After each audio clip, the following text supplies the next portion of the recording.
Ivy Shamim ওসমানের বিরোধিতা আসলে রাজনীতির ফায়দার হাতিয়ার বলেই মনে করেন অনেকে।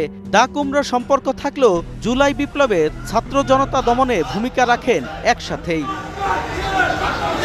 শামীম ওসমান নিজে অস্ত্র হাতে গুলি করেছেন জনতার উপর, সঙ্গে ছিলেন পরিবারের সদস্যরাও। আর আইভিও নিজের লোকদের নির্দেশ দিয়েছিলেন ছাত্র জনতার উপর গুলি করতে, যার মধ্যে একজন ডিশ বাবু।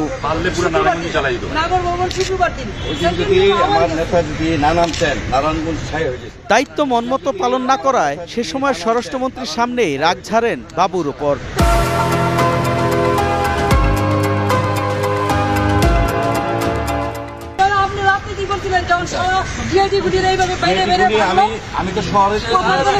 শুরুতে দেখিয়েছিলাম আইভিকে গ্রেপ্তারে বাধা দেয় তার সমর্থকরা, যারা আইভির ঘনিষ্ঠজন, কিন্তু গ্রেপ্তার করে নিয়ে যাওয়ার সময় রাস্তায় পুলিশি পাহারায়ও তার উপর হামলা চালায় বিক্ষুব্ধরা।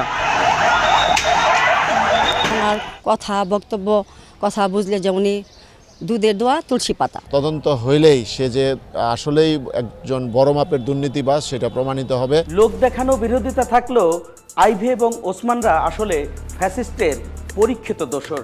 তাই তো ছাত্র জনতা দমনে এক হয়ে যান তারা। আমাদের দাবি, ফ্যাসিবাদের দোসরদের প্রতিটি অপকর্মের বিচার হোক।